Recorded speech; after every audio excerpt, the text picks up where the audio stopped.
Hello, everybody. Good morning, good afternoon, good evening. Thank you so much for joining us. I can see people are still logging in, and we'll give them a couple of minutes. But to kick us off, it's my great pleasure and privilege today to be hosting this much awaited event, the global launch of SourceUp. And before I introduce myself formally, just a couple of very simple housekeeping rules for the next hour and a half that we have together. I would ask you to mute yourselves if you're not speaking. I also want to note that we are already recording the session. This is primarily for note-taking purposes. And of course, throughout the time that we have together, please feel free to use the chat functionality to discuss with yourselves, but also there will be a formal point at which we will open up for questions and answers, and we'll be sourcing them from the chat function. So I'll point that out when the time is right, but do feel free to use that functionality. So by way of introduction, for those of you who might not know me, my name is Ruchira Joshi. I am the UK country director for IDH here based in London. And I'm joined today by operations officer for markets and SourceUp, Margot, who will be my co-moderator for the rest of the session. We're really excited about the agenda that we have for the day, and I'm going to quickly run through the highlights of that now to give you an idea of what to expect in the next hour. So first of all, I'll set the scene by explaining SourceUp at a glance, a very high-level introduction, and there will be an opportunity to dive into the details later on in the session. We will then move to a dialogue between Matthew Spencer from IDH and Chris Brett from the World Bank. Thank you, Matthew and Chris, for joining us today. Then we'll dive into the details of SourceUp, which will be presented by Willem Klaassens, also from IDH. And there will be an opportunity, as I mentioned, for questions and answers after Willem's session. We'll then move on to an all-star, all-Brazilian panel with Fernando Sampaio from PCI Mato Grosso and the executive director for IDH Brazil, Daniela, before we close with some concluding remarks. So that's what you can look forward to. We're very excited about the panelists that we have. And as mentioned, I'll just explain SourceUp at a high level at the moment. So over the last 3 years, IDH and our partners, like the World Bank, like the World Resources Initiative, JDE, ICL, Unilever, ProForest, and Conservation International have been working together to develop the SourceUp platform. So it's very much been a multi-stakeholder and group effort.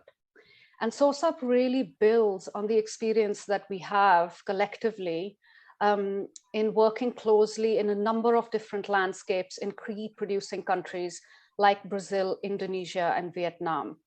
And it has 3 key elements that I'd like to run through with you now.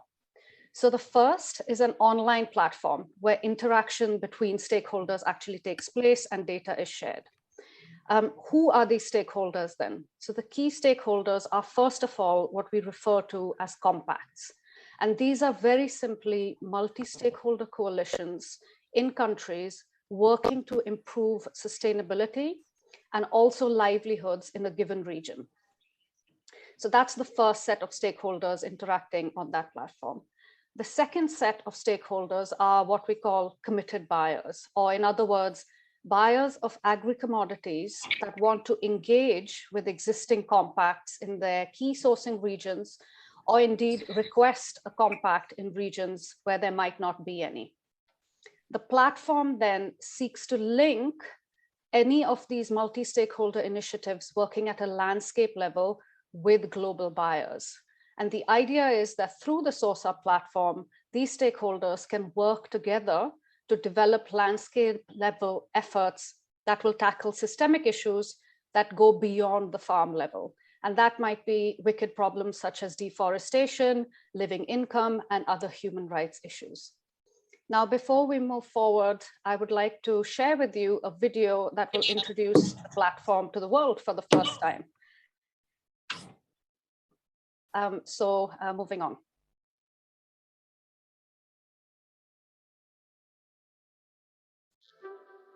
We all depend on the agriculture and forestry sector.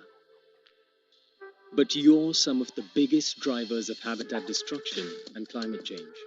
We know it's hard to balance environmental and social rights with your right to thrive. And without you, the world would grind to a halt. So what can you do? At SourceUp, we've created a game-changing platform that makes sustainable, equitable agri-commodities a reality. Local governments, regional producers, and civil society join together to create compacts, partnerships that empower each other to improve environmental and working practices. Companies can use the platform to find compacts which assure product availability while meeting local sustainability and ethical needs. In partnership, everyone holds each other to account and earns in the process. SourceUp goes beyond certification. It is global teamwork making change at the local level. We are here to help you do better for communities, for landscapes, for your bottom line. Join us today.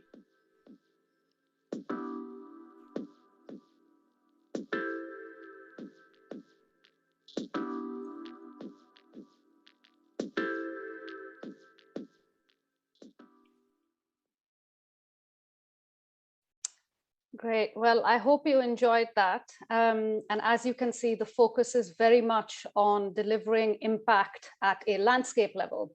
And before we dive into SourceUp and its details, we would actually like to hear from you and see how much knowledge all of you already have about landscape approaches. And here I'll call in my co-moderator, Margot, and I think we have a poll ready for the audience. Is that right, Margot? Hi, Rashida. Thank you. Hi, everybody. Yes, we have a poll and we would like to the audience to rate their knowledge about the landscape approach. There is no right or wrong answer here, so please be honest. We just want to know how much you know about the landscape approach. Okay, I can see people already answering. Okay. Most responses are around 3 and 4, so we have people who are starting to like it and landscape approach heroes. I like that. We also have 5% inventors of landscape approaches in the room, which is fantastic. Yes, I definitely would love to hear from people who picked the fifth answer. So if anyone who would like to speak up here to tell us how you invent, like why you picked this answer, we look forward to hear that. Anyone in the audience who would like to speak up? Okay, well, thank you for answering the question. I think most people here are pretty well aware of the landscape approach, so that's really good to hear that our audience is very knowledgeable as well. And it might be that audience can't see the percentage breakdown, but essentially 3 and 4, which is that I'm still new and I'm starting to like it, and I'm your landscape approach hero, were the main answers that we received. So apologies if you can't actually see the results on your screen. Yes. Thanks, Margot. We can move to the next.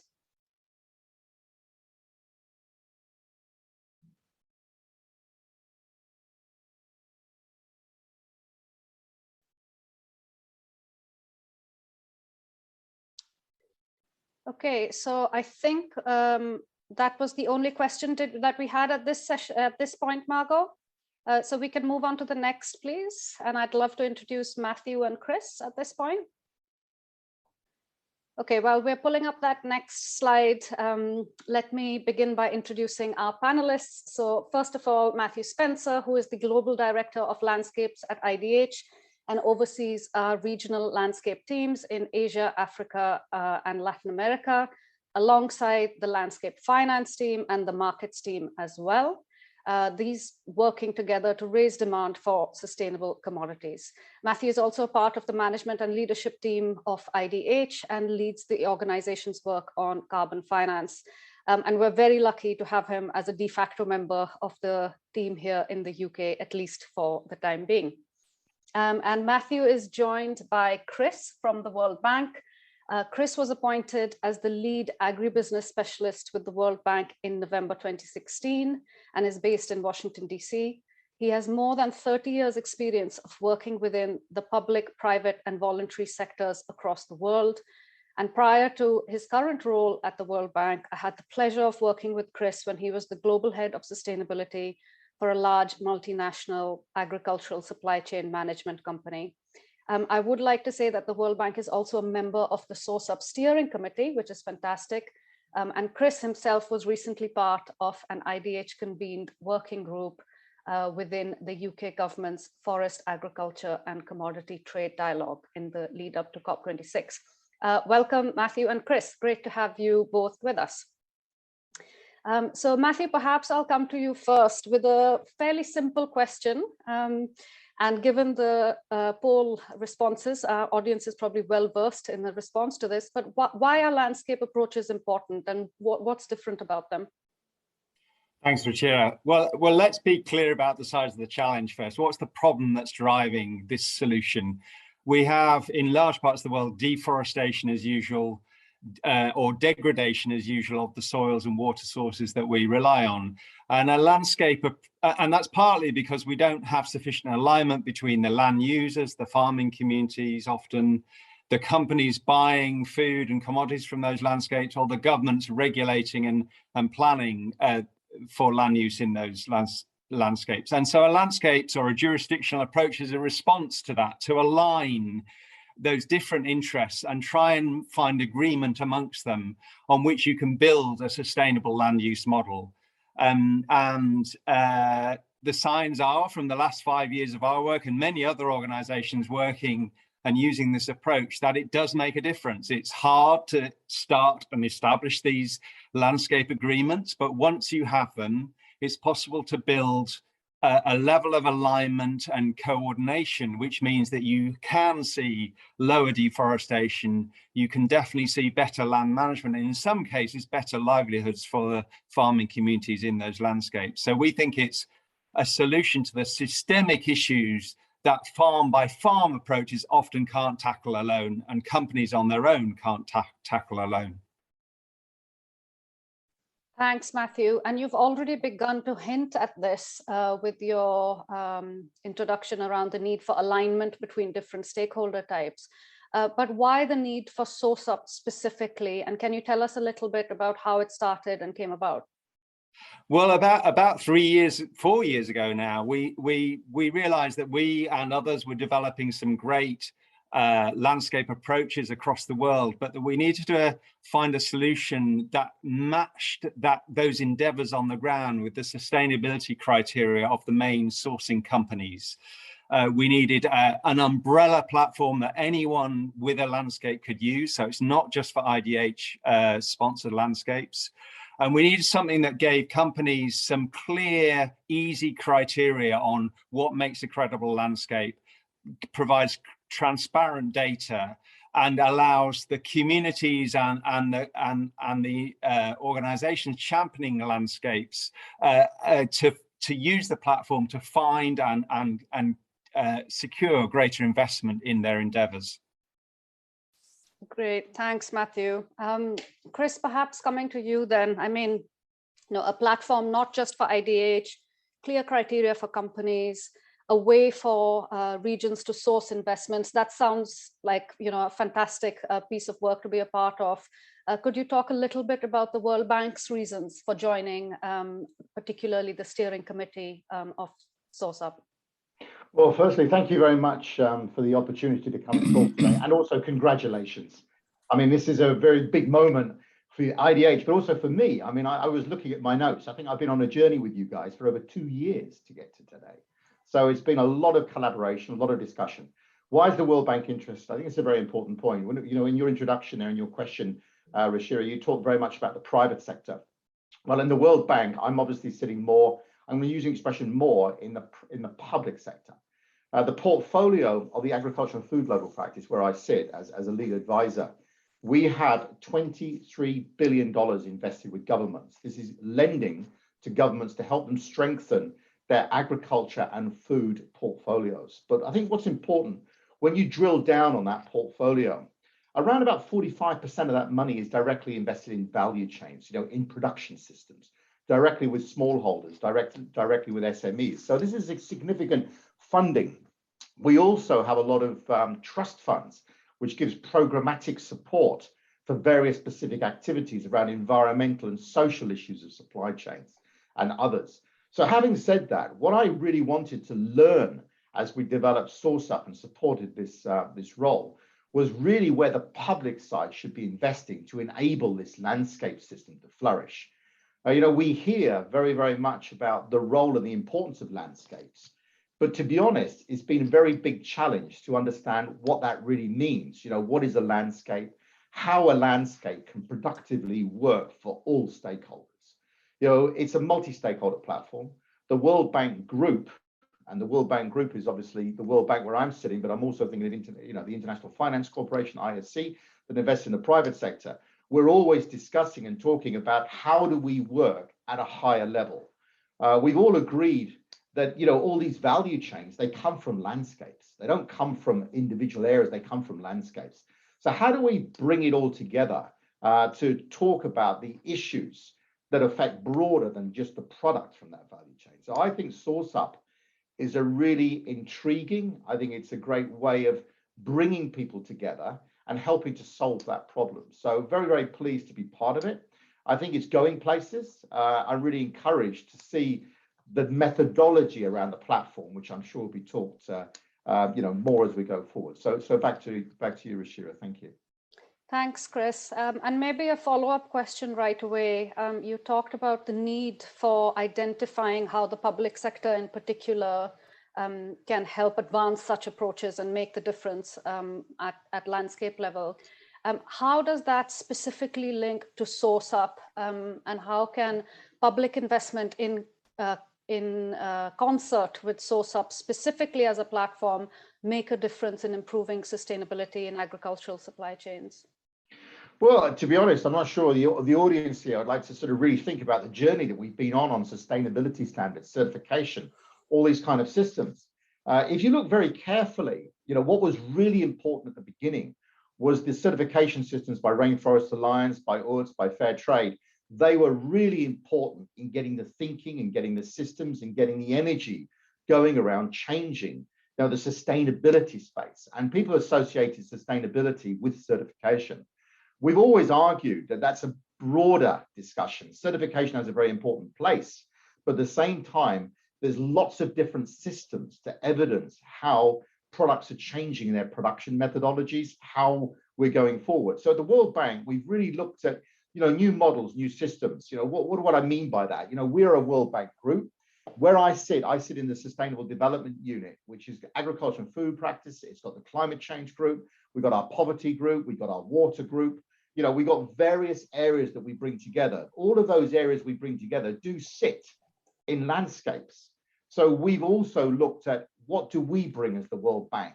So when it comes to sustainability standards, we're really pleased to see that a lot of companies, a lot of private sector are not just developing their own standards. They're adding a lot of value and a lot of learnings from the certification standards that really kick this process off. We still do have obviously certified products, but at the same time, we've got a lot of products coming to the market, which has really been evidenced as more sustainable practices in terms of environmental management, in terms of social management. But when it comes to a landscape, we have to look at how do we accelerate that agenda? And what do I mean by that? I firmly believe that through the SourceUp model, it gives an opportunity to bring more services, more investments into landscapes. What do we mean by services? It means the opportunity that we build a platform. A platform is bigger than a product. It gives the opportunity to increase linkages to financial services, insurance services, technology services in terms of payments, technology services in terms of linkages to markets, linkages to the pricing mechanisms, and of course linkages to the off-takers or the buyers. It also encourages the private sector to have the confidence more to step into those landscapes and invest in a more broader sense. Invest in the product, obviously they're interested in, but other services around that and leveraging. we've always looked, at the weakness of the SMEs and the smallholders, and the weakness is being the lack of formality. SourceUp can really help to strengthen that formality. And as we move into formality, we improve environmental, social governance of these systems. And as we do that, the extra services come in. So I'm very, very excited because, at the World Bank, we do a lot of credit guarantees, we do a lot of financing at high level, with governments. And those governments are looking at how they back national banks, national programs, and so on. So we de-risk, we blend finance. Now, if we can get that blended finance really down into the smallholders, down into the SMEs, then I firmly believe we can really start changing the system. When I also talk about other ways of bringing finance in, we're actually challenging ourselves, and I want the audience to think, what is a farmer or a producer of the future? A farmer, is really someone obviously that produces a crop and gets paid for it, but they need to be paid for their environmental stewardship. They need to get paid for how they manage their environment, which scales up to the landscape they are within. Now, we look at that on the fact that the bank now underwrites carbon or environmental services payments. We're offering $5 a ton to agreed landscapes that we're working in through our FCPF, the Forest Carbon Partnership, as well as the Integrated Sustainable Landscapes Programs. This is bringing these fundings in where we negotiate. Tell me, Rashir, if I'm talking too much, but I want the audience to see this package that it brings together. And by underwriting carbon at $5 a ton, and the word underwriting is important here, we guarantee that money to the government through a beneficiary plan, to the farmers for investment. Now, if the government or the landscape, the beneficiaries of these plans want to sell that carbon as the markets evolve to somewhere else, obviously they're welcome to. We're giving it under, a base value. And I think what's important here, that kind of methodology means that a farmer can start thinking long-term about his environmental stewardship. So I think the whole concept of landscape, the whole concept of SourceUp is to create a mechanism, not just for linkages of buyers to communities or to producers, but it also brings linkages to services, and it gives confidence and linkages. The word compact is used, which is critical. We're not using the word contract. Contract means obviously defined and so on, and this becomes very difficult. So as we look at compact, these agreements can be invested in, they can be formalized, and they can go forward from there. So I'll stop there, Rashira. Thank you. Thanks, Chris, for such a rich answer. And I have to say that was one of my main takeaways from some of the discussions I had at COP26, this evolution from certification to a landscape approach. And I think what you've very interestingly layered on top of it is a simultaneous evolution from a solely product-based approach to a product plus services-based approach, which a landscape framework enables in a more meaningful way. So really, really interesting reflections there. Matthew, based on everything that Chris has just said, and obviously as the director of this business unit, if you had a magic wand, what role would you like to see SourceUp play in the next, say, 5 to 10 years? Well, as you heard from Chris, this is part of a bigger movement that many organizations and many individuals are involved in to try and stop and restore forest, our native forest within the next 5-10 years to get the majority of agriculture to be regenerative. What SourceUp does, and what we hope for it, is that it'll provide that umbrella platform that creates credibility and ease of use for companies to go bigger and faster on landscapes approaches. There is a huge growth in interest, and the Consumer Goods Forum, Forest Positive Coalition are now committed to sourcing from engaging in landscapes equivalent to their footprint. So that growth is starting. We want to see that speed up. We hope to see at least 100 landscapes on the platform in the next few years, but we want more than anything, we want to see that helping companies change their sourcing patterns, changing investment and business models, so we don't just get deforestation-free commodities, but we get a better deal for farmers. That means small farmers in those precious landscapes have got access to these global markets. Yes, and what's been interesting for me as someone that's worked in the cotton sector, for example, is that farmers rarely see themselves as commodity specific, right? They work across commodities, and many of them are growing, for example, soy in the case of cotton farmers as well. So final question to you, Chris, sticking with the Hogwarts theme here. If you had a crystal ball, what role do you see, not just for SourceUp, but for landscape approaches in general to fight issues like deforestation or inclusive growth? And I know you've kind of begun to answer that already in your last. I'll be brief. Okay. I take your hint. I would turn around and say that, you know, the landscape approach is the only way to go. You know, what we've also got to acknowledge, and I was going to say this for my last key point, is out of the US where I'm sitting, out of where you're sitting in the UK, and where IDH is out of Europe, there's all the new, you know, the laws coming around about deforestation of commodities. There's a lot of legislation coming into the system. You know, there has been a lot of voluntary agreements, but these voluntary agreements are now becoming strengthened into regulation. And my clients are governments. So Indonesia, for example, Cote d'Ivoire, Ghana, Brazil, those clients are saying to the bank, how can you help us to become ready for this legislation when it comes in around the environmental legislation?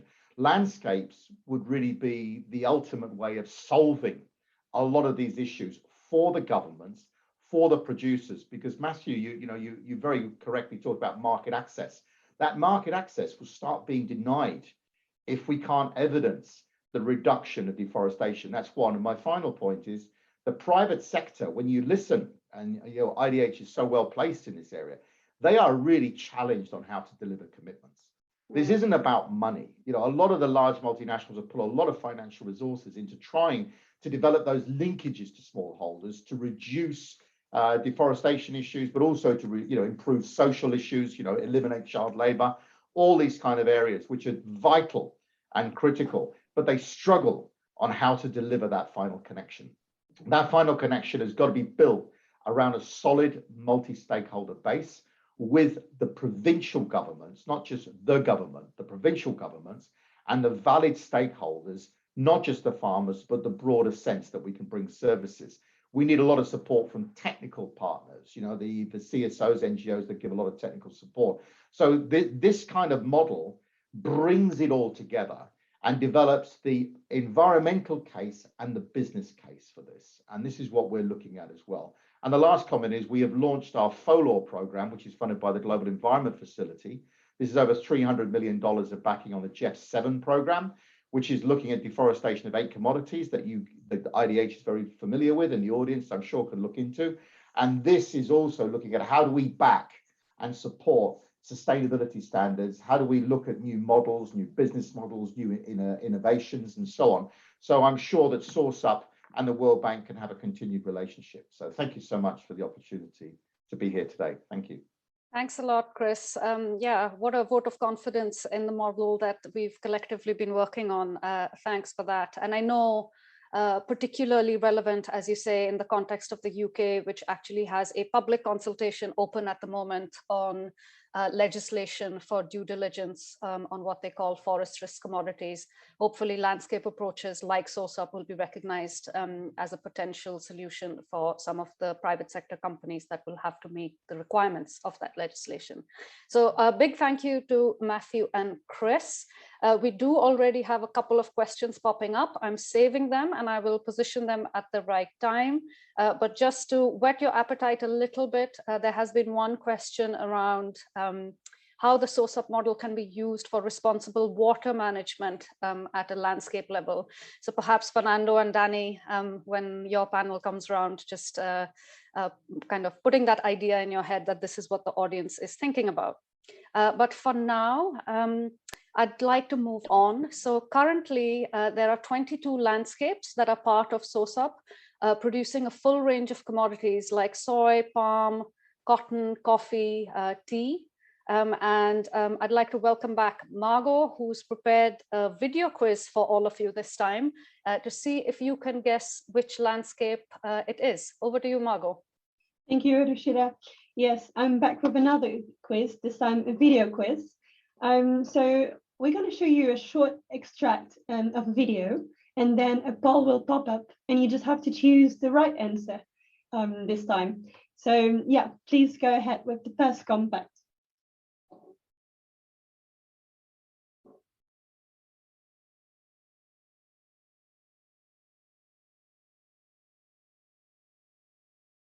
Yes, so now you have to guess from which landscape this video is from. So you have several answers: West Kalimantan, Indonesia; Mato Grosso, Brazil; Cavalli region, Cote d'Ivoire; Minton, Cameroon; or Cesar in Colombia. So yeah, just for the audience, these videos have been taken from our compacts. So yeah, I see most of the answers are now leading towards Mato Grosso, Brazil. Let's see what the audience has to say about this. All right, so 86% of you answered Mato Grosso, Brazil, and that was the correct answer indeed. I think the cows give it away, but yeah, most of you guessed it right. Some of you answered Colombia, which is still like, I mean, still like Latin and Central America, so it's not too far from the correct answer, I would say. Okay, so let's move to the second compact.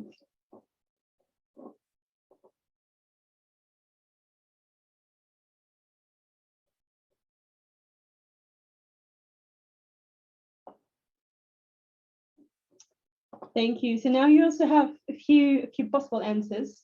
So West Kalimantan, Indonesia; Ashatamian, Indonesia; Paderu in India; Cavalli region in Cote d'Ivoire; and Huila in Colombia. That's interesting. I can see that now the answers are a bit more spread over the 5 answers. So that's good. It's keeping it interesting.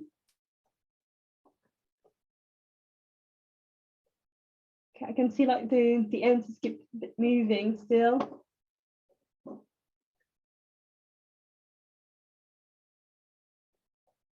Okay, for now, Ashatamiang in Indonesia is leading. So 28% of you answered Ashatamiang, and I'm sorry for you all, but the correct answer was Ketapang in West Kalimantan, Indonesia. But I mean, it's still, most of you gets the right yeah, more than half of you gets the right country. So I think the audience is doing pretty well in terms of guessing the correct answers. So if you would like to share with us maybe in the chat, or why did you how did you manage to guess Indonesia? I would be interested to hear your answers as well. But for now, we're going to move to the third compact quiz.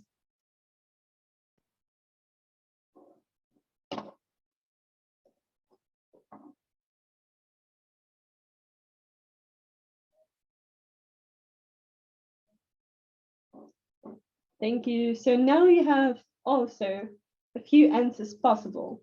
So Indonesia, Brazil, Central Highlands, Vietnam, Kunak in Malaysia, or Magdalena in Colombia.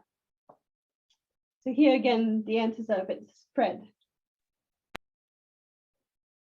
You see Vietnam leading, Malaysia following, and Colombia.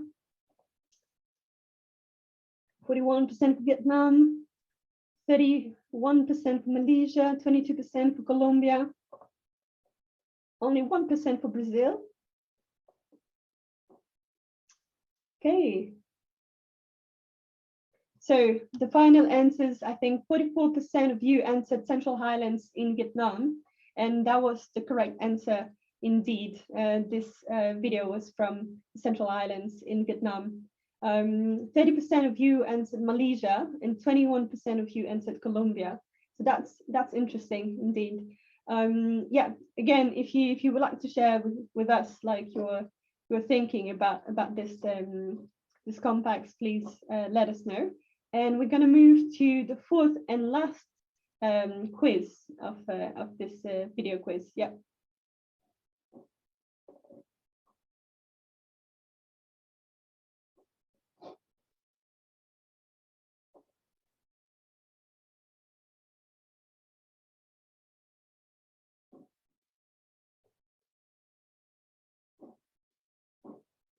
Thank you. So I think now you will see the poll popping up for the last time. So you have a few possible answers. The other side of the moon, Balsas region, Mato, Brazil, Cameroon, or my grandmother's garden, which you can see is a little bit dry at the moment.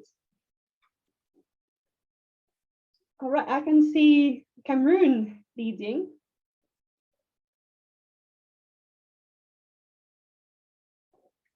Okay, I can see Cameroon, 58%. The other side of the moon, 28%. That's also a good number. I can see in the chat Antonio answering Friesland. So Friesland is a region in the north of the Netherlands, for those who are not familiar with that. But I can see that most of you answered Cameroon with 58%, followed by the other side of the moon, 27%. But we did a little trick here. We tricked you. Indeed, it's not one of our contacts, but it's actually a virtual video from Mars. So, I mean, one can only dream, right? So, yeah, it's also a type of landscape. So thanks a lot for answering all this quiz and this polls and to keep us, dynamic. Thanks a lot.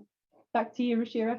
Thanks, Margot. I'm very interested to know with the 3% of the audience that don't seem to have green-fingered grandmothers. They've got, this is not a garden that I imagine when I think of an old granny tending to it, but perhaps that's a discussion for another time.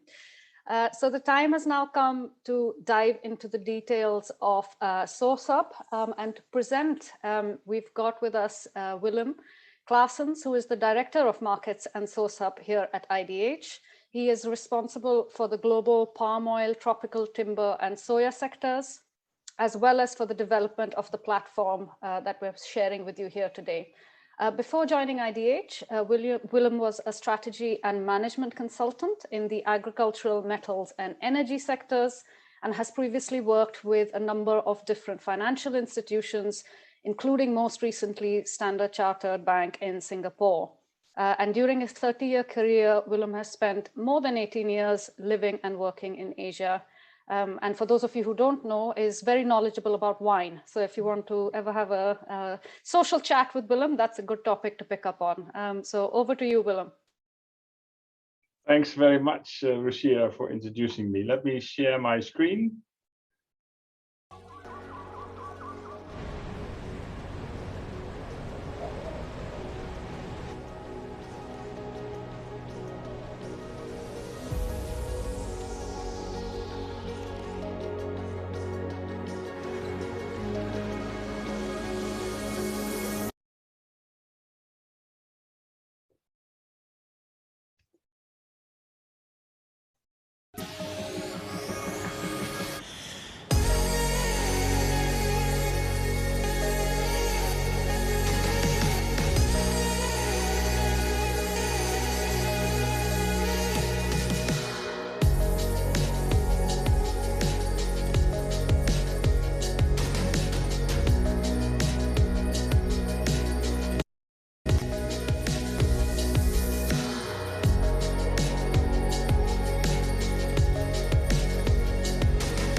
So apologies for all the technical glitches, but welcome, and I am happy to present to you some of the details of SourceUp in a short presentation. Obviously, we will be able to answer some questions that you may have after this.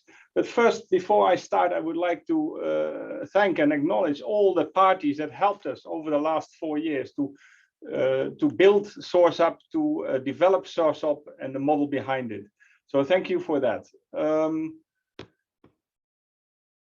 Next slide. So one of the questions obviously is, why did we start something new? And the reason for that was that we believed, sorry, that goes too fast. We believed that the present sustainability systems were not solving the issues, the socio-environmental issues that continue to play havoc. And we also saw that companies thought it was really, really difficult to source from certain areas in the world. And another thing that we noticed was that stakeholders were not working together so well, and obviously therefore needed more resources to do the same thing. And yes, the last thing was that accurate, relevant information was not easily obtainable. People had to go to different websites, platforms to find information about a region, and then try to look at this data and interpret it in a certain way. And that was difficult.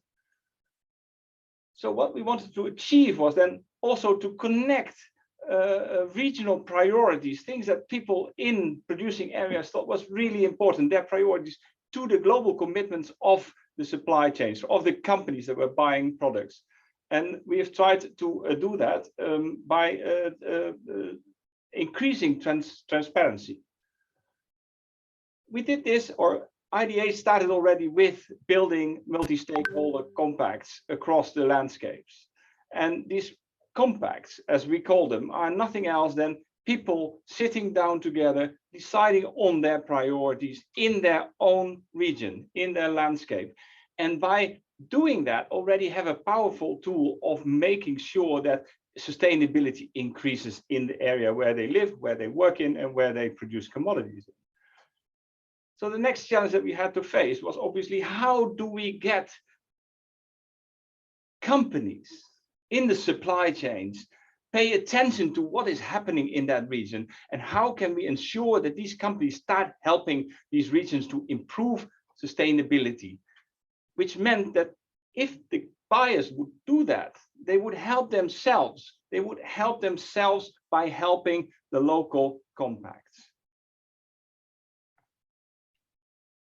So we said to the compacts, if you decide on your local priorities, which may be anything that is important to you, please also be wise and ensure that there are certain indicators, certain priorities that attract companies from around the world. And after research, we saw that most companies have in their commitments out into the market, out into their consumers, the things like forest and natural ecosystem preservation, livelihood issues, labor issues, and land tenure issues. These were the main issues that we found that companies were caring about. So then we said, okay, if you put a few of these priorities into your compact, into the things that you believe are important for you to increase sustainability, then you can start attracting these companies and attracting investments. And you can move from a basic sourcing areas to an advanced sourcing area, and ultimately to what we call a verified sourcing area. And this may mean that you become more attractive for sourcing and for help. So the compact is not a static thing. It is not an area that is already perfect, but it is an area where multi-stakeholder groups are working together on certain priorities to help advance. And yes, this advancement can go in different levels, as I mentioned before. So stakeholder participation, that is really, really important. It's very powerful for people and for companies to see that in a region, the companies, but also local government, but also local NGOs are agreeing on certain measures, certain priorities that need to be addressed. That is already a very powerful thing. If you then move on, you can move the level of the compact to a verified sourcing area, which basically means that you have set your priorities, that you are reporting onto the platform, and that you are progressing in sustainability, which will make your area more attractive. Obviously, there needs to be a way to verify this, to monitor what is happening, to show what is happening, because that is really important. It is important to show that what is happening and what is being displayed on the platform that SourceUp is, the platform that shows what the progress of the sustainability in a level is. It is important that local validation of partners is being done, that all the stakeholders are there, that nobody is left out, that yes, this is being checked, so that people who want to support a compact can be assured that certain levels of process have been reached. And yes, we do this with a smart verification method, whereby we make use of regional panels of experts that will help in showing what is happening in the country, in the region. And these regional panels will be supported by global panels for verification. So this is all important because we need to show to the outside world what is happening in a certain country, in a certain region. And not every company, and certainly not companies that are don't have any boots on the ground, know what is happening in a certain area where their products in their supply chain may come from. So we've created this system, SourceUp, and SourceUp shows to companies that are committed to helping a compact what is happening, how the data that is being generated is being displayed. So SourceUp basically is an interface. It stimulates interaction between these companies in the supply chain and the local stakeholders who are taking care of improved sustainability. And yes, this platform can show you where you want to go and how you want to interact with areas. It shows projects, these projects that are set against the priorities of the local stakeholders, that are set in order to increase sustainability. And sustainability, as I mentioned before, is not only deforestation issues, it's also socio-economic issues that we want to solve as we go along. So SourceUp is making this progress that is being achieved with the help of committed buyers in a compact, making it visible on the platform so that everyone can see. And compacts can use that data to advertise themselves and say, okay, this is our priority, come and help us. And companies can use that data from that platform to show to their consumers, to their financiers, to their shareholders. The platform connects. It connects between these companies in the supply chain and the local stakeholder coalition, which we call a compact. Any stakeholder coalition can be part of this system. The system is continuously evolving. It is improved as we speak, because it needs to be helpful for companies on the one hand and for local stakeholder coalitions, compacts on the other hand.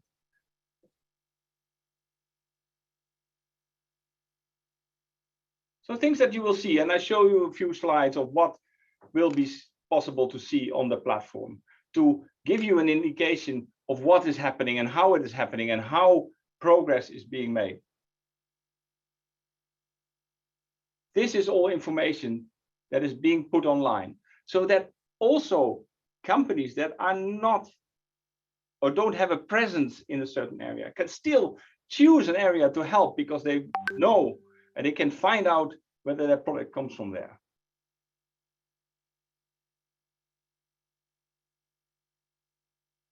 Against all the priorities in a compact, there will be projects developed, projects that help the sustainability improve. And people can attach themselves to these projects, help develop them on the first place, but also help them with all sorts of means in order to improve the sustainability. So what is the value proposal for companies? It is about greater transparency. Know where you are buying your products from, knowing what is happening to these projects and how these products are being improved from a sustainability position. So it is about the possibility to source at scale sustainable products or products that are on their way to being sustainable. It is about communication, about finding each other. It's about matchmaking, but it's also about human rights, to show what is happening and what is being done on these topics. One area in the world where we do this already is Vietnam. We've built by now compacts around the world, but we are also talking to other organizations to let their multi-stakeholder coalitions make use of this platform so that companies can start to see what is happening in that multi-stakeholder area, whether it's called compact or not. We call it compact, but you may call it multi-stakeholder coalition, and make use of the benefits. So one of our companies, JDE, the coffee company, has used this system already in Vietnam. They went to a compact and said, oh, compact, the priorities that you set up, the goals that you've set up against the priorities, and the projects that you have created around this are exactly in line with my commitments out into the market. And we would like to help you improve so that we help improve our own supply chain.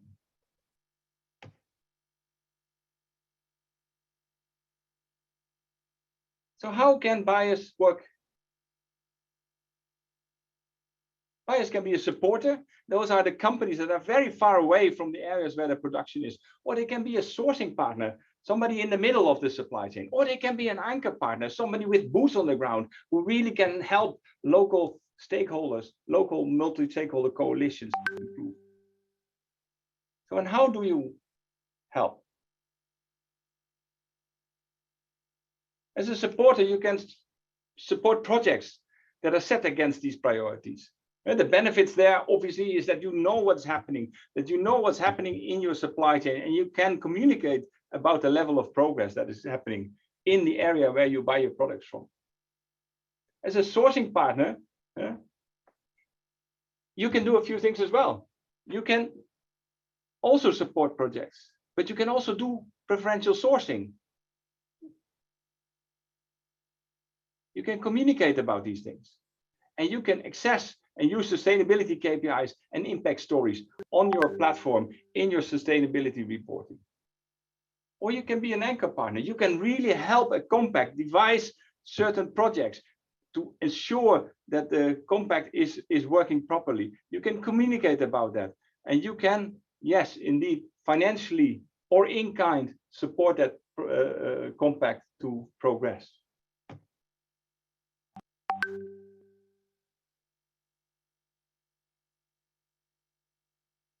So I believe that this SourceUp system gives us all the opportunity to see what's happening in sustainability, to give all of us, whether we are close to a sourcing area or far away in markets around the world, gives us an opportunity to help increase sustainability in the agri-production, there where it matters, help the farmers so that they can help us.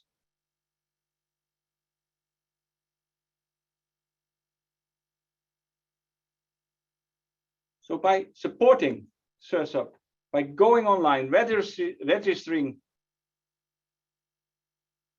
and looking for areas to support, you can contribute to the change that we all require and need and long for. Thank you.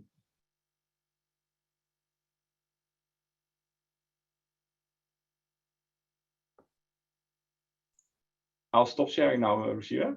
Yep, thanks, Willem. And I believe Margot has a few questions already prepared. These are the most common ones that we hear from presenting SourceUp to audiences. So we'll start off with those and over to Margot, and we'll also shortly come to some of the questions that are in the chat as well. Yes, thank you, Ruchira. Indeed, I'm going to start with questions that we've been asked quite often, and I'm not going to test Willem's knowledge on wine today, but on SourceUp, even though I know he's very knowledgeable on wine as well. And I will start with a question that I believe is quite interesting and important for a lot of people in the audience today. So as you understood it right, like SourceUp works at the landscape level.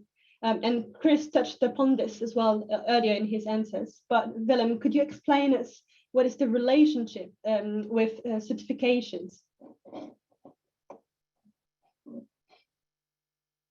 I believe you're on mute, Willem.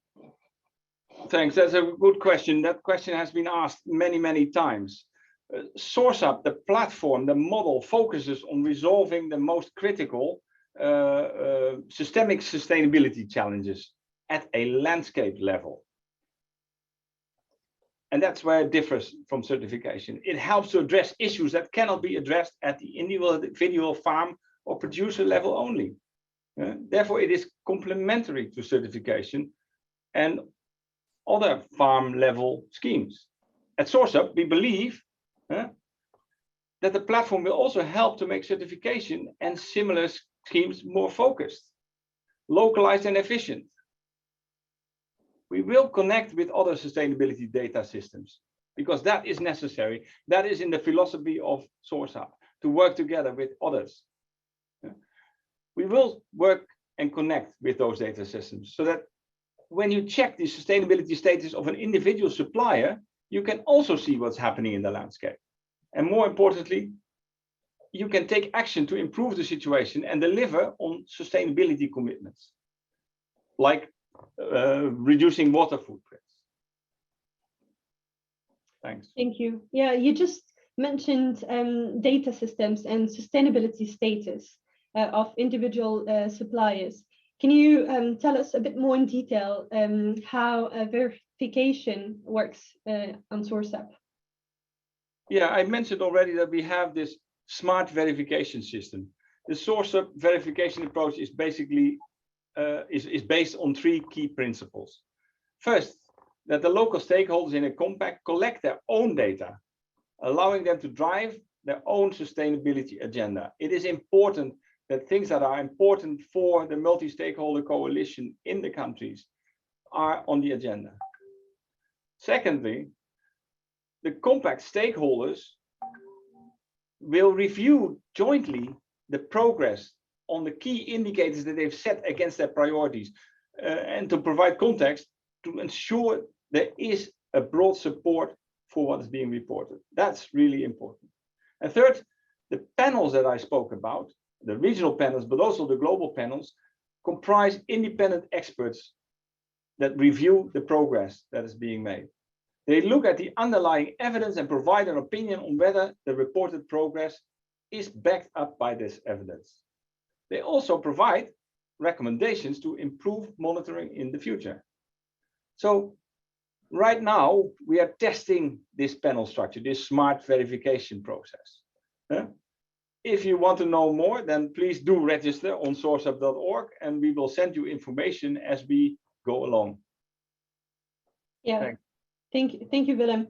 Yeah, now that we know more about verification and the verification process on SourceUp, I think it's also linked to one of the questions that was asked in the chat. Who can report on SourceUp? Basically, anyone can report. Anyone who has a presence in a producing region can initiate a compact. It is not only new compacts, it can also be existing multi-stakeholder coalitions that are already there. They can report on SourceUp and basically create this multi-stakeholder coalition that identifies itself with the platform.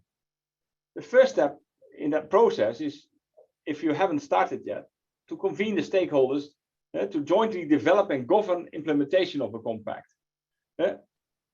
When you're doing this, you can already register on SourceUp. You don't have to be full-fledged already. So once you've secured commitments of stakeholders in your area, you can move to a basic sourcing area level already. This is the first level that I showed earlier. And from there onwards, you can go to advanced and ultimately the third level of verified sourcing area. So the SourceUp platform will guide you through the process and the steps and the requirements that are needed to become this compact that can report on SourceUp and can make use of the benefits and attract investment into the region. Yeah, now thanks. Now that we have talked about how local initiatives in the producing region can report and on SourceUp, I think it would be interesting for the audience to hear about how company can engage and connect with compacts, with the local initiatives on the ground. So a company can go online to the platform and use the platform to find these compacts that are in their supply chain. If you don't know where your product comes from or where you're sourcing from, a lot of companies don't have that knowledge.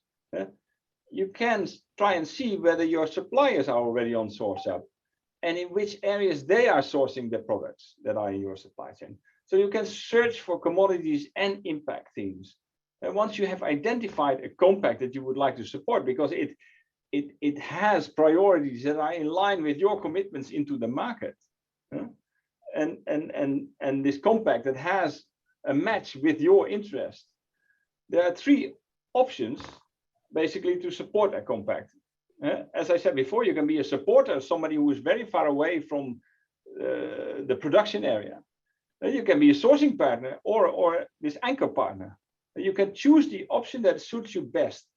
It suits your needs also best, and also suits the position that you have in your supply chain. And once validated by the compact, you will be able to report on the sustainability impact that you have created by supporting certain projects, either by yourself or through the sourcing or anchor partners as a supporter. You can use the data that you generate on the platform in that way for your sustainability reporting towards your clients, your consumers, your investors, and also your shareholders. Yeah, thank you. I think staying in line with your answers about the compacts, during your presentation and in your answers right now, you mentioned that there are several levels of a compact, and the most advanced is verified sourcing areas. Can you really explain to us quickly what are verified sourcing areas? Yeah, a verified sourcing area is basically the highest level of progress that a compact can make. It starts by getting together, registering on the platform, ensuring that you are being recognized as an area where products come from. But the highest level means that the compact has gone through all the steps and started reporting all the required indicators. And yes, it also means that you have received a positive review from the panels already. And achieving the verified area sourcing area status will make your region stand out. It will show that you are doing something different, something more powerful. It will enable you to attract more funding and other types of support to your region. Yeah, thank you. So those were the most commonly asked questions that we had in the last couple of years while presenting SourceUp. But now I'm going to pick up like a few questions from the audience. And I think there are a few questions about how SourceUp can support companies with the new due diligence requirements in the EU legislation on deforestation commodity supply chains. So how can SourceUp help the companies to align and to meet this due diligence requirements? So we are very early stages of that due diligence requirements, and as most people will know, only recently the draft legislation was proposed by the European Council. So we still need to ensure that we, on the one hand, ensure improvement of sustainability everywhere around the world. And yes, Europe as a whole can help with that. But we also have to ensure that we don't push people away from the areas where there is a serious issue, because companies don't like risk. So we are still trying to marry these two things. If we can, we will use SourceUp to show certain things, the requirements of the European Union, so that companies can, while they are supporting compacts around the world, while they are supporting projects that these compacts have set up around the world, they can still do their due diligence and use the information in the way that is required by the European Union.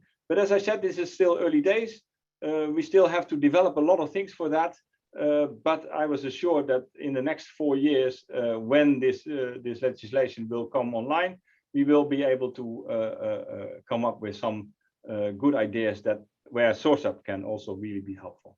Willem, perhaps a reflection here to add from the UK side. I know that in some of the consultations with DEFRA, which is the environment agency here, one of the main concerns that the private sector has had is that each commodity might have slightly different, but sufficiently different requirements as to make it extremely cumbersome. And I think that's precisely what a landscape approach allows you to overcome, which is tackling it at a broader level rather than commodity by commodity. So if you are indeed investing in a landscape approach such as SourceUp, you can, it's recognized by due diligence legislation, then you don't have to meet separate requirements for, say, timber, cocoa, coffee, palm, soya, or other products that you might be sourcing from a given landscape. And that was something that was very sort of concretely discussed here in the UK. Well, I think that is a good step forward, because the present legislation as it is proposed now is not helping 100%. Yes, it is giving a good start to a process that we do have to encourage, namely increasing sustainability around the world. But we have to do it in a smart way. And that means that there need to be a few changes, but also technology like SourceUp, the platform, may be able to help there. Yes, thank you. And indeed, it is early stages, but the platform will continue to evolve and align with all these requirements. So alongside this line, there is a question about how can landscapes approaches help with carbon footprint assessments? Well, that is a good question. There's many organizations and initiatives now working on carbon, and we haven't sorted it all out yet. But again, SourceUp as a platform that creates transparency in regions where production, agri-production is, and where there is a chance of deforestation. Obviously, the platform can also help to promote carbon solutions, basically. And to me, that is why we have created SourceUp.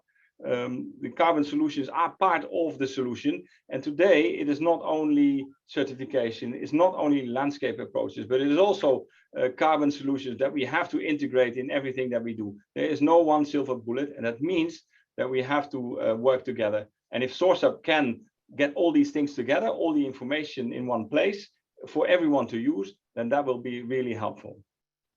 Yes, thanks a lot, Willem, for all your answers and explanations.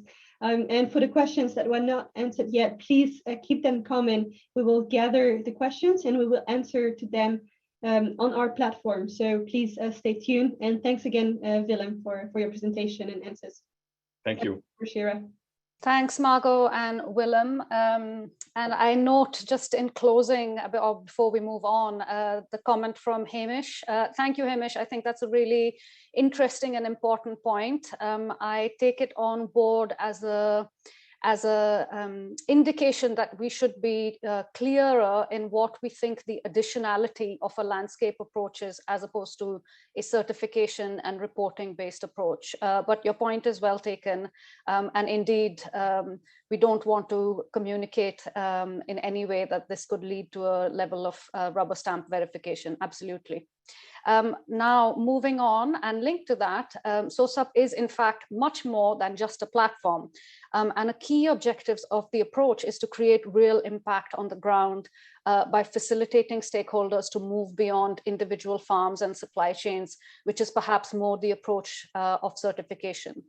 So we want to show you now a small clip that our colleagues from Vietnam have made to demonstrate how this works on the ground.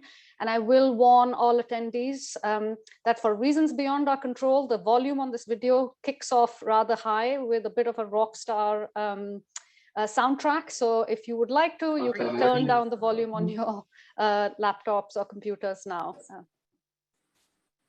Joanna, over to you.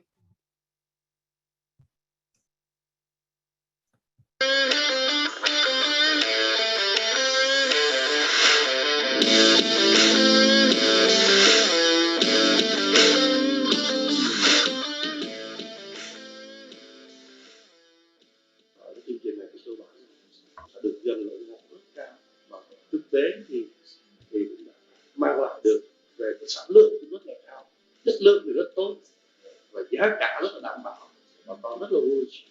Vừa rồi thì qua làm việc với đồng chí bí thư của tỉnh ủy, đồng chí đã có cái quyết định căn cứ vào cái chương trình này để mở rộng ra trên toàn tỉnh mà cụ thể là khoảng 90.000 hectare tiếp theo.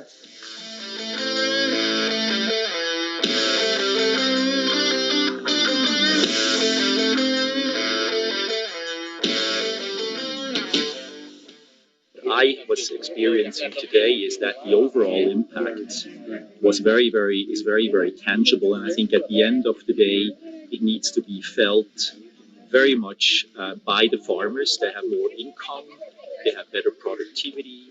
Also, I think they have better markets.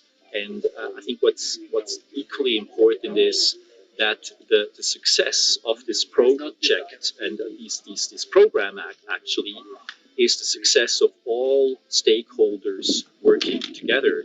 So it's the provincial government, it's the district government, it's the private sector, it's the farmers, and of course it's IDH.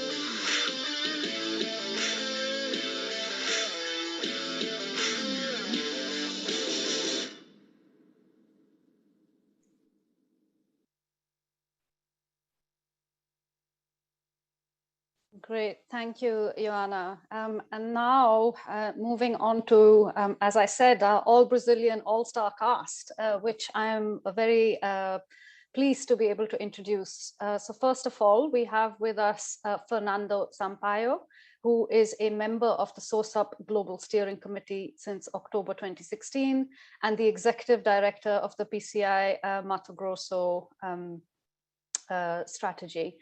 Part of the government of the state of Mato Grosso in Brazil. Amongst his many qualifications, Fernando has also been a member of the executive committee of the Brazilian Roundtable for Sustainable Livestock and on the board of the Global Roundtable for Sustainable Beef. He's an agronomist by training and graduated from the University of Sao Paulo. And I had the privilege of being able to hear him speak about the Mato Grosso approach and the PCI strategy in person at COP26. So welcome, Fernando. Thank you so much for joining us. Thank you, Roshira. Welcome, Fernando. And alongside him, we have Daniela Mariuzzo, who is the Latin America Director for IDH, which includes all of our work in Colombia and Brazil. As the Executive Director of IDH in Brazil, Daniela has been implementing the IDH Sustainable Landscapes Program in the Mato Grosso state and has over 18 years of experience in convening such partnerships with NGOs, governments, and the private sector. Prior to joining us, Daniela worked as head of corporate social responsibility and sustainability at Rabobank International and at Monsanto Brazil. And I think it's their loss that she is now part of the IDH team. So I'd like to start, if I may, Fernando, with a question to you. Can you tell us a little bit about what PCI Mato Grosso actually is, and what are the main challenges that you have faced in setting up a landscape initiative on the ground in Brazil? Yeah, sure. Well, thanks for having me here. It's a pleasure. Well, the PCI is a landscape approach. I don't know how much people know about Mato Grosso, but it's the biggest commodity producing state in Brazil. It's the biggest exporter of soy, corn, beef, and other agricultural products. But it's an area the size of Germany and France together, and we still have 60% of the original vegetation in Mato Grosso. And the PCI was set up in 2015 by different stakeholders, producers, the government, civil society. And the idea was exactly to think about the challenges that we have in this landscape. How can we produce more? That we know that we have a growing global demand for this kind of commodities, but how can we produce more? How we can conserve the forests that we still have? How can we include the smallholders and indigenous people in this process? Mato Grosso has more than 100,000 families of smallholders, 43 different ethnic groups of indigenous people. So the idea was to think about this landscape, 15 years from now, where do we want to be? And I think that was the first challenge, to put everyone on the same table and defining these PCI goals. So yeah, the idea is that we can produce more, but at the same time, reduce deforestation, conserve the environmental assets that we have, and include these smallholders and indigenous people in the process of economic development. So this is what PCI is all about, joining forces, the public sector, the private sector,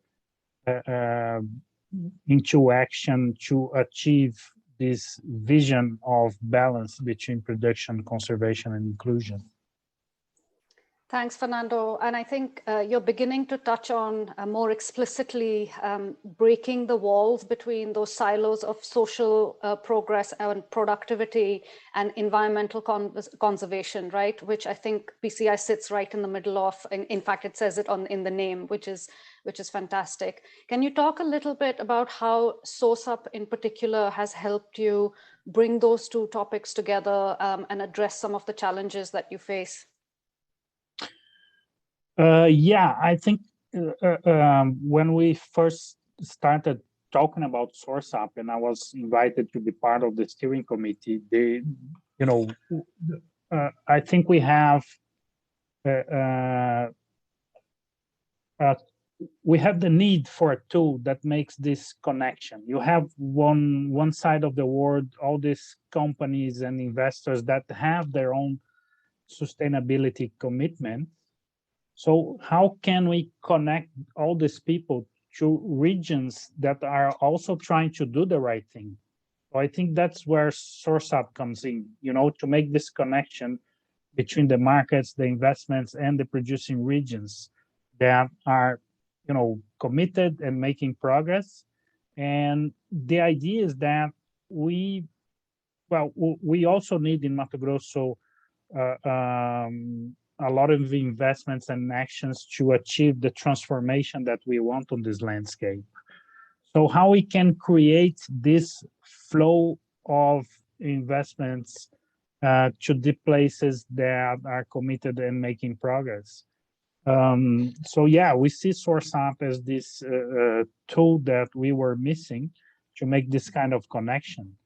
So what we want to do is to use SourceUp to show to everyone, this is where Mato Grosso is committed to.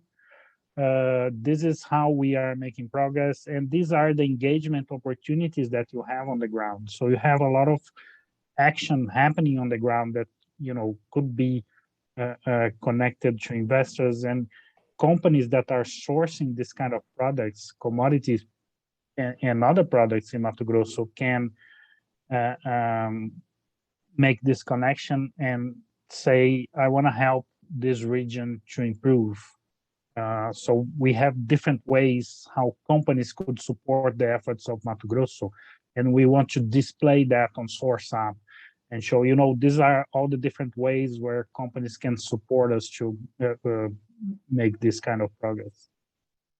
Thanks, Fernando. Danny, perhaps coming to you now. So Fernando's spoken really clearly about making the case to companies for investments that are needed on the ground. But what role can landscape approaches play in the sustainability strategies of companies? Do you have any examples for us? And also perhaps in your answer, you can touch on the question that we had earlier about water footprinting as well. Sure. So thank you again for the invitation to be here today. It's a moment also for me to be very proud of these achievements. And so what is important, I think, to highlight about the landscape approach for companies is that it's a kind of approach where we can and we put everyone at the same level in a given landscape. So when I say that, this means the farmers associations and the civil society, local civil society representatives will be dialoguing with the companies and input providers and buyers in the same level to look for a vision, to build a vision for the sustainable land use of that jurisdiction, and also thinking about long term. So that's the reason we have also the local power, in the case of municipalities, the mayors and the secretaries, to build together this long-term vision. And we actually took 4 years to launch SourceUp because we were really working bottom up to build this kind of solution. So there were a lot of testing and training and a lot of learns we had before we get here today where we are. So what we realized is that we create a real trust environmental that we used to call the trust bubble, because we can discuss things that normally, if you're talking to a trader or a farmer, they don't speak that naturally about the things that are very much important for a landscape. So about the restoration of degraded protection areas or the conservation of forests. And if you are at the landscape level, there is a governance that is normally a committee where we have representatives of all the stakeholders, where those topics are discussed and so with a long-term vision. So I think this is one of the most important benefits for companies, that they can be at the same level at the farmers level and civil society level, discussing things that are important for everyone. And so this is very nice. About water, let's say that every landscape approach at the state level, like Fernando was saying, and also at the municipal level, they have under the P or the C, the conservation pillar, let's say, targets on restoration of areas that are conserving the water springs. So this is, yes, this is the Brazilian legislation, but what happens is that we are making it formal and a public commitment that the areas will be restored. And for instance, this is an opportunity for a company to support that landscape, to restore those areas that protect the origin and the water spring for the rest of that jurisdiction and other jurisdictions also. So this is an example, very simple one, but I wanted to keep it here because this is measurable for every year. So we have indicators to show how we are conserving and restoring the springs, the water springs in the jurisdictions. Thanks, Danny. And I think you do a really good job of explaining that enthusiasm shouldn't be mistaken for naivety, right? I think we recognize that multi-stakeholder collaboration is a complex and time-consuming process, which you've so well articulated. And speaking of some of those challenges, could you talk a little bit about specific reasons that a company might find it difficult to approach, to engage in a landscape initiative? Sure, it's very interesting because we know that Mato Grosso state is selling a lot of soy and beef. So there are several companies buying that, and there are several consumers around the world and retailers selling it and buying it also as a final product. But the thing is that the companies, they see, that's difficult to make it openly and public that they are buying from a given region. So what I think it's really interesting is that because we know everyone is buying from that region, so to make it more open and official that you are really buying from that region, and you want to decrease the risks of a region that is your sourcing area for several years, is really showing commitment for everyone, for all the stakeholders of the company and also of the landscape, because you are sourcing from that area anyway, and you want that area to not offer risks for your supply chain, and you are mitigating risks with the several kind of systems, but you are not connected formally to that landscape. So I think this is in my vision, the biggest challenge for companies to connect formally to the landscape and say, yes, I'm sourcing here, I'm aware of the problems of this region, and I'm also looking for solutions. And that's the reason I'm investing here. And I'm also using SourceUp because I can control and understand what is going on in that given region. So examples of companies that we can name, for instance, it's Carrefour. Carrefour is very much committed in our compacts in Juruena Valley, where we have a focus on beef, and in Sorriso, for instance, where the focus is soy production. And they actually are so committed that they play all the roles of a company that a company can play, like they are formally supporting the state strategy, that's the PCI. They are formally supporting the compacts, and they are also investing and co-funding with IDH in the programs. So we have the Sustainable Production of Cows program that is actually investment at compact level that will support the targets of the state on restoration and intensification of use of pasture lands. And there is also other one that's Bayer. And so Bayer is buying RTRS credits from Sorriso, and they choose that as a preferential area because there is a compact implemented in Sorriso. So they know it's RTRS, but it's in a place where there is a long-term vision. So they choose it specifically Sorriso to be the provider of certification for them, because there is a governance in place for long-term. And finally, I think it's important also to mention Marfrig and JBS, for instance. Both of them are connected formally to the state level of the PCI strategy, and also locally at the municipality level in the compacts. And final example is World Bank itself. Danny, can I jump in? Because we're actually at the end of our official time, but I'm going to steal 5 minutes of people's time. Hopefully you don't mind us running over. No problem. Fernando, maybe one seemingly simple question to you, and if you can keep it brief, that would be appreciated. But what does success for PCI look like in your eyes on, say, a 5-year time horizon? When will you think, yes, this is what I had hoped to achieve in the next 5 years? Well, yeah, the success of PCI is defined by the progress of our goals. We do have a plan to control deforestation in Mato Grosso, and we believe that in the next 5 years, we are going to have an 80% reduction on the deforestation in the state. And that means a reduction of risk for all the companies that are sourcing here. But the idea is also that we improve the living standards of the people working on these regions. So yeah, that's the success for me. Thanks, Fernando. Really appreciate that answer. And thank you to both Danny and Fernando for being with us. I'm sorry to cut you off, but as we are past time, I'm just going to wrap up with a couple of closing remarks. we very much hope that SourceUp will change the way in which companies and producing regions work together to mainstream sustainability beyond the farm level. You heard a lot about how such landscape approaches can help meet joint objectives.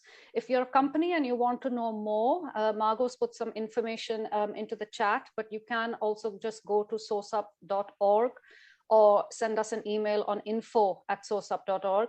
If you're a not-for-profit, a local government, or any other type of stakeholder working on a landscape initiative and want to use SourceUp to look for support or become visible to the wider community of buyers, please do the same and feel free to get in touch with us. I think the main message I'm taking away is that this is the beginning of a journey, right? 10, 12 years ago when certification came on the scene, that was also the beginning of a journey. And this landscape approach journey and SourceUp specifically is one that will hopefully help companies and other stakeholders de-silo those two boxes of planet and people and bring environmental and social development agendas together. So we look forward to cooperating in the future with companies and local initiatives. It just remains for me to say a big thank you for joining us and that we hope you found it an informative session. It's been a pleasure to be able to speak to all of you about SourceUp, and please don't hesitate to contact us if you have more questions or indeed if you want to join the SourceUp movement. Thank you very much for your time. Bye-bye.